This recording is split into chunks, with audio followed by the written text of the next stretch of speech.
Hi, everybody. I'm Chris Bezak.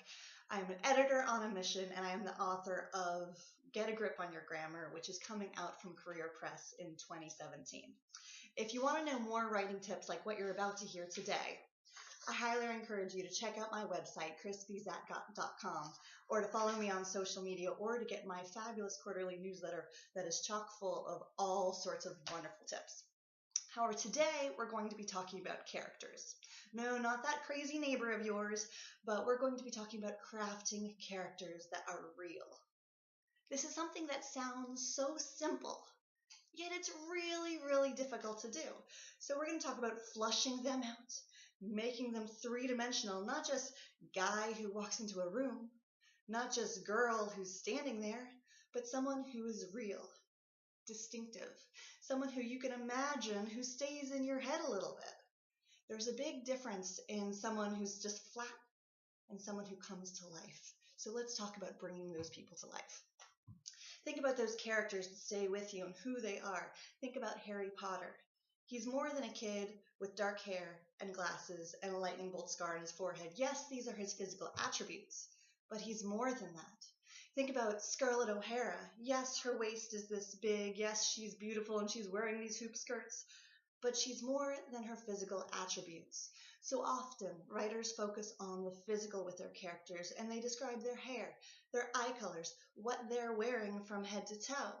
And sure, maybe that stuff is good to know, but you know what? It isn't always as necessary for your reader to know 100%. Here is what is absolutely essential for you as the writer to know about your character. What does he or she want? This can be the driving source of your entire novel.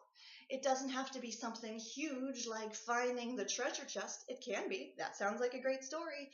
But something needs to drive them. Something needs to get them to swing their feet out of their bed in the morning and go. What is it? Some sort of passion in their life pushes them forward, because you know what? That's how real people exist. We aren't just going mechanically from moment to moment in our day. Something drives us. We want something. On the other spectrum, what is it that your character is afraid of? Maybe it's mice. Maybe it's spiders. Maybe it's something that is deeper in their core, that they're worried about not being accepted. Maybe it is something that they are trying to prove that they feel like they might not accomplish. Think about that. When you're trying to come up with characters who are flushed out, this is what makes them real. You as the writer need to know this. And then, of course, all of these pieces need to come out onto your pages. What does your character have a talent for? Sure, this might be a matter of they're good at juggling, but usually you can think of something a little bit deeper, something that can carry your entire plot forward. Maybe it's a skill that's something subtle and it doesn't seem that important, but then is a key element of your plot later on. Maybe it is something that has an influence on who knows what. But knowing what they are skilled in, what they have a talent for, what they have a proficiency for, that can be something that can weave its way through an entire plot and really get your readers to know them. On the other side of that, what is your character not good at? People aren't perfect. I know we all wish we were. We have those moments that we think we are, but those are, of course, our fleeting moments on our good days. People are not perfect. If you are writing characters that are perfect and beautiful and smart and savvy and taken on the world, the hero, that's fabulous. But people make mistakes. Readers get attached when they see people stumble. That's where we relate. Because you know what? We all stumble from moment to moment, don't we? Find those moments to allow your characters to fall down, physically or metaphorically, of course. Find where they're not good at something, because everyone is not perfect. Your characters should not be. Last question here. Who is your character closest with? Why?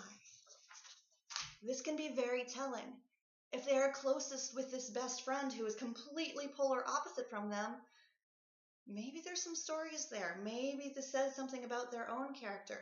Are they closest with a sibling, a parent, a friend, an enemy, their dog who likes race cars? I just read The Art of Racing in the Rain, folks. Sorry, it's on my head. Good book. Recommend it. Okay. Think about it. Think about relationships, hopes, fears, desires, talents, strengths, because these are what make characters real. And of course, one of my favorite ways to think about character, one of those ways that might be a little bit wacky, but it really works for a lot of people. If you're absolutely stuck and you're thinking about creating a character who is real, a character who is not just flat on the page, a character who is interesting and has these diverse elements of their personality, I encourage you to think about dogs. What am I talking about? Okay, here's what the tip is. Think about dogs and dog breeds. Go to the internet and search on Google or the American Kennel Club or one of these websites about dogs, about dog personalities. Because you know what? You're going to find out that German Shepherds are very smart and very loyal, and a list of 10 other traits about this one specific breed. And you know what? There are hundreds of dog breeds out there. And there are hundreds of accumulations of different traits into different dogs. So sure, maybe you're not writing about dogs. Maybe you are. Probably not. But think about your characters.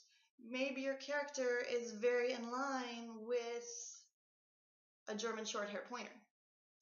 Maybe your character is more in line with a sheepdog. Who knows? Obviously, this is a little bit of a silly way to think things, but when it comes to fleshing out your character, sometimes writers have to try and try and try to get it right. And this is one of those little tips. When you are stuck and these people are just not coming to life, think about, what kind of dog are they? How can all of those different characteristics come together into one person? And what would that one distinctive person do on that plot that you set them upon?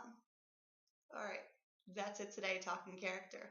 Again, this is Chris Spizak. I am an editor on a mission and author of Get a Grip on Your Grammar, coming from Career Press in 2017. If you want more writing tips like these, feel free to follow me on social media or check out my newsletter. You can sign up at chrisspizak.com.